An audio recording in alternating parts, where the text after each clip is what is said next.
All right, everyone. So we're going to walk through two different authors here, two different Native authors.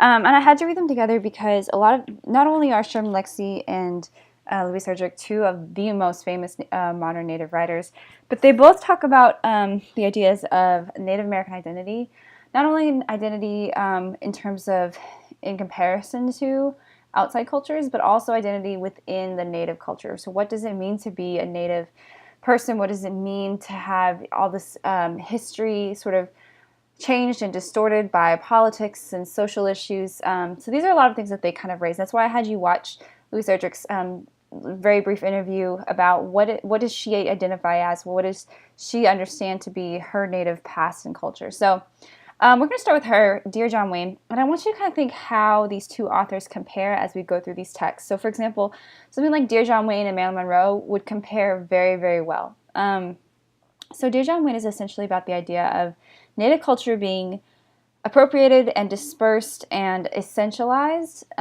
by white entertainment. So, even though this was written in '84, this is about somewhere in the '60s and '70s at a drive-in, and we have Native population on the reservation sitting at the drive-in watching a John Wayne Western. And she talks about the fact that it's sort of this generally bothersome undertone, really, that's kind of alluded to with the mosquitoes. The mosquitoes are always there. They're always itching and bothering them. And that's why this kind of undertone of what's happening in the movie is bothersome as well. And she says in the movie, the lookout always puts the end first. So we have this free verse structure. We have stanzas, but we don't have regular rhyme schemes. We have a lot of enjambment where we have one line that leads on to the next, etc. So it's really just telling a story here. And she's looking at it and she's saying, we have these Indians in the movie, and it doesn't really matter what they are. They never identify them. They could be Sioux, they could be Plains, we don't know. She says this is problematic because there are hundreds and hundreds of Native cultures and Native tribes with their own identities, and we're all lumped together as this one identity as being quote-unquote Indian in this white entertainment. And of course, they're the menacing, and they aren't open to parlance, they aren't open to speaking, so the drum starts to break, and we have the feathers, and we have the arrows and everything, and of course the settlers are the martyrs, and they die beautifully, she says. And then all of a sudden the sky fills and we have this blue eye looking at us. And the blue eye is John Wayne, and he's very famous for his blue eyes and the way that he talks, of course. It says his face moves over us, being the audience, a thick cloud of vengeance. And we have this sort of gritty, scarred face. And he's saying it's not over. This is not as long as you resist. Everything we see belongs to us. So I kind of want you to notice that this repeated use of us is important, because when she says us in the first time, she means us, the audience, as the Native population. And when she says it here, she's speaking as John Wayne, and she's saying us as in white culture. So we have this kind of juxtaposed idea of us here. And then she says the movie's over, and they all kind of laugh about it, and they start to head back to their normal life, and they realize that when the movie is over, they're back in our skins, meaning we've returned from the escapism of the movie. And she says, how can we help but keep hearing his voice, meaning not just John Wayne, but sort of white entertainment, the flip side of the soundtrack still playing. Come on, boys, we got them. And she says, we got them because they're drunk, running. They'll give us what we want, what we need. So this language is extremely self-centered as far as white culture is. So they're reduced to being nothing but, drunk, mindless forces that are the antithesis to the hero. And she's saying that's a problem, because it says even his disease was the idea of taking everything. John Wayne means white culture is taking everything from the Native population. He says those cells burning doubly, spitting out of their skin. So we have amazing imagery here from her. That's going to move us to I Was Sleeping Where the Black Oaks Move, which is a beautiful poem. And we talk about this sort of destructive flood that's happening here. And the flood the river is given a personified identity. And she says the river grew helpless and terrible. So that's an interesting dichotomy. Helpless but terrible in its unfamiliar body, meaning it's grown so outside of itself it doesn't even know what to do anymore. And everything becomes a part of the river. Everything's wrestled into it. And it says it wraps around the trees until their life hold was broken. So it takes the life force from these things. The water is taking everything. The trees get dragged off one by one. And then we have the herons. And the herons are really significant. They are symbolic here. The herons are struggling to survive on the bit of bark on the shoreline. And this is a metaphor for the native population trying to hang on to sort of this changing political and social landscape that's happening all around them. How do you hang on to your identity? How do you stay above the flood, in other words? So as the flood ends, they see that there are bits and pieces of the leftovers, so bits of dry wood, and they walk around looking at sort of the destruction and also the things kind of taking new forms. So we have the branches which are now whitening in the raw sun. And then the herons above, the grandfather has sort of an allusion to a native idea or legend where he says, these are the ghosts of the tree peoples moving among us, unable to take their rest. And so she says, sometimes now we dream our way back to the heron dance, which is a beautiful phrase. And she says, we see them and they rise again in shifting wheels. How long must we live in the broken figures their necks make, narrowing the sky? So how long will we be broken people like the herons? Okay, and lastly, grief. So grief is very simple. She says basically sometimes grief is something that happens a lot in the Native community on reservations. There is a lot of historical grief and a lot of modern day issues that Sherman Alexie is going to talk about in a second. So I want you to kind of compare what she says here to him. But she says sometimes you have to take your own hand as though you were a lost child. So no one's going to help you. Sometimes you have to help yourself. And bring yourself stumbling home over the twisted ice with this cold imagery here. Whiteness drifts over your house. A page of warm light falls steady from the open door. So whiteness here is a multi-meaning word. So whiteness from the snow, but also whiteness from sort of U.S. government and U.S. white culture. It threatens to kind of overrun your house, but that house, that hut is the warm light, is the center of who you are. It's hope and it's safety. It says, here is your bed folded open. Lie down, let the blue snow cover you. So again, we have this image of snow, but here the snow is blue. And it's something that is, it should be icy, it should be cold, it should be frigid, but it's comforting here. So there's something comforting in the pain of the grief, is what she's essentially saying. And that's definitely a universal truth that we all have understood. Okay, quickly moving over to Sherman Alexie at the Navajo Monument Valley Tribal School. So Sherman Alexie, his style is very significant because he writes in this sort of informal stream of consciousness. There's no regular rhyme scheme. There's not necessarily, there are stanzas, but he plays with it a lot. And so he says, he starts, the football field rises to meet the mesa. Indian boys gallop across the grass. So we have this term Indian. He doesn't say native. He doesn't give us a tribe. He just says Indian. And that's a term that's attributed to the native community quite often. So he's Indian boys, they gallop. So he's alluding to them being metaphorically like horses. So we have this idea of this wild horses. And at the beginnings of their bodies. So they're young, they're thriving, they're really coming into their own existence. He says, on these Saturday afternoons, the unbroken horses gather to watch their sons growing larger in the small parts of the world. So that's really significant that he talks about the fathers and the grandfathers of these boys are unbroken. They are wild just in the same way as the boys. And he says everyone is the quarterback. So that no one is better than someone else. Everyone is part of this team. He says there's no thin man in a big hat writing down all the names in 2 columns, winners and losers. There's nobody saying that they're not following the rules correctly or that they're, these people are the winners, these people are the losers. He said this is the eternal football game, Indians versus Indians. All the skins is what he says. And the wooden bleachers, fancy dancing. Fancy dancing is the title of this collection of works.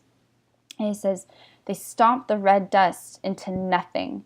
So we have this locational idea where we have this, Southwest or Midwest native tribe, and they're beating the earth essentially with their own feet.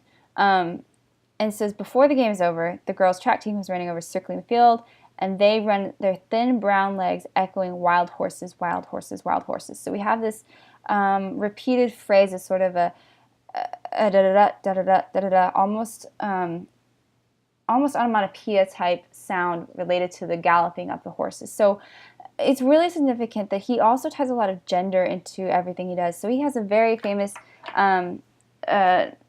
YA novel called The Absolute True Diary of a Part-Time Indian.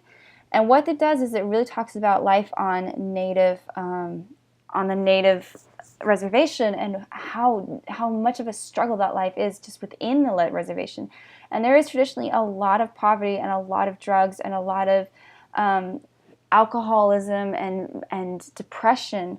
And he addresses all of those things. And something like Pawnshop really does address this as well. So he talks about metaphorically walking into this bar, and he says it's empty. And the bartender tells me that all the Indians are gone. Do you know where they went? And he doesn't mean this literally. He means, where has the native identity gone? It has disappeared. It's been sold. It's been drowned in drink. It's gone. Where are the strong native peoples of his heritage? And he says, I don't know. And he gives me a beer just for being Indian, small favors. And he says, I wonder where all, and he says this word again, the skins, it disappeared to. He says, after a while I leave, searching the streets, searching the storefronts, until I walk into a pawn shop. So the pawn shop features in the other novel as well. And he says, I find a single heart beating under the glass. We have a single native heart, native identity, collective identity beating under the glass. And I know who it used to belong to. I know all of them. So he says, we have sold our soul. We have sold our heart just to survive, just to get a drink, just to feed our vices in this within our native community. And he's saying this is heartbreaking. We have lost our soul because of these evils that are within our community and been put on our community. And Sister Fire, Brother Smoke is a really beautiful poem, and it has a lot of passion and a lot of repetition and a lot of fierce imagery. And that's the style he usually writes in. It's very fierce and very strong. So he says, I've become an accomplished liar. He repeats that phrase a few different times.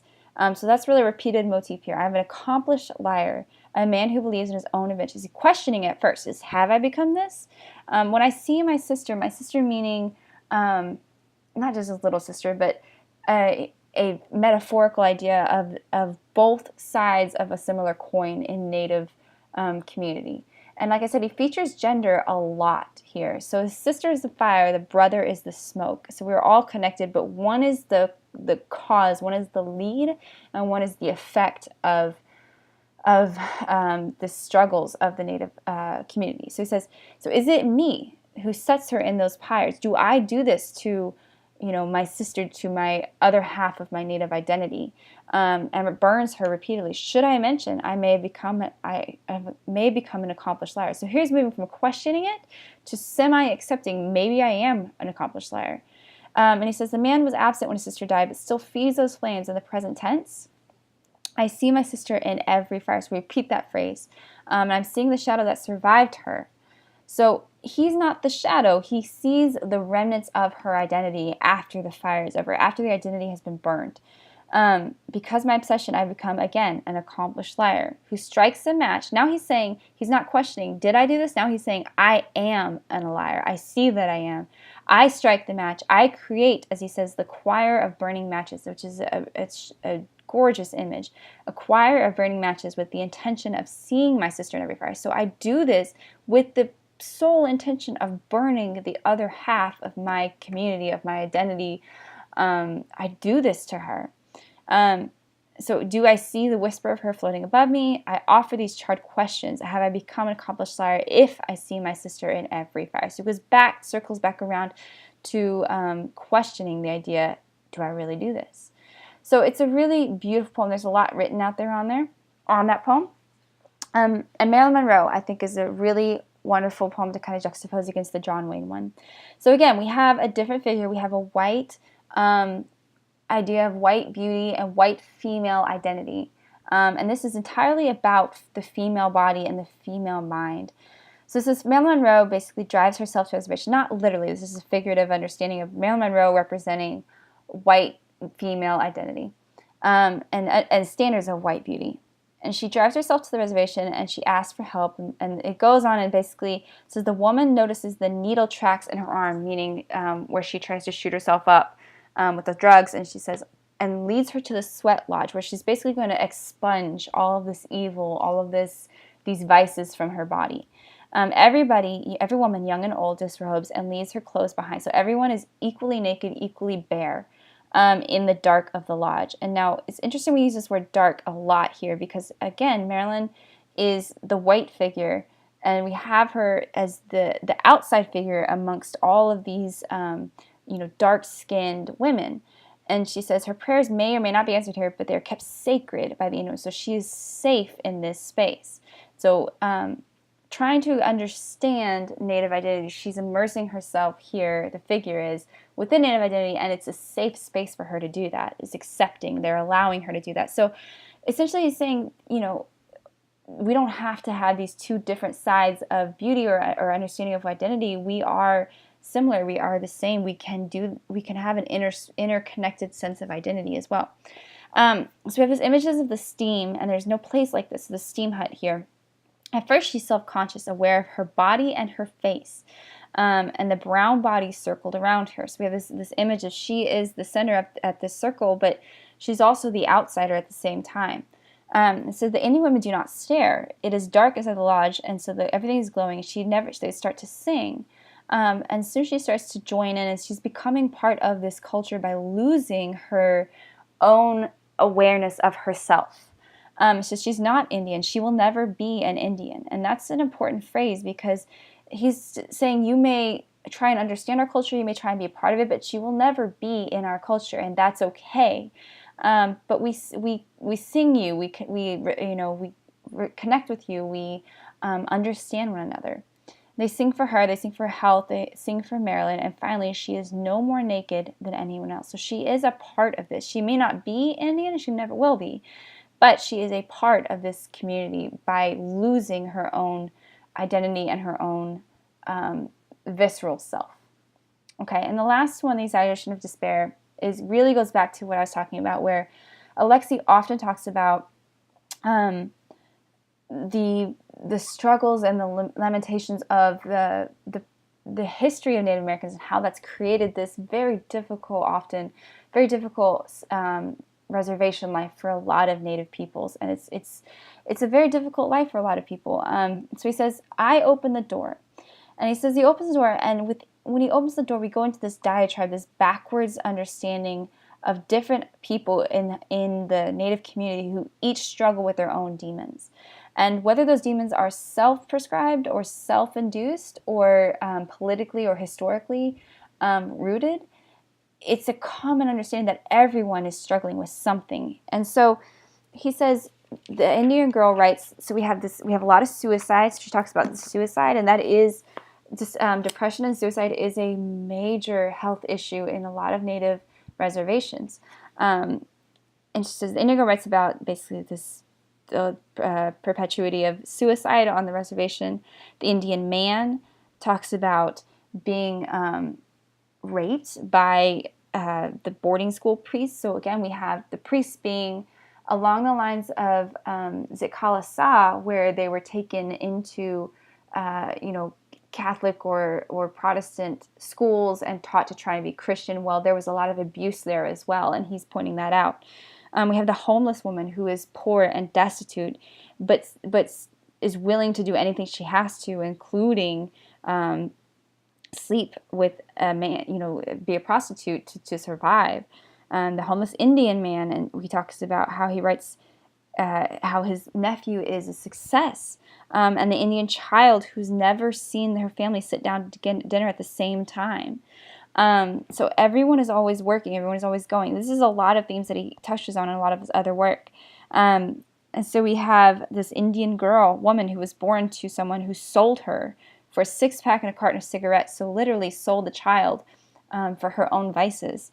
And then the Indian poet, of course, who's just trying, which is obviously an image for Alexi's own struggles, where he's just trying to do his art the best that he can.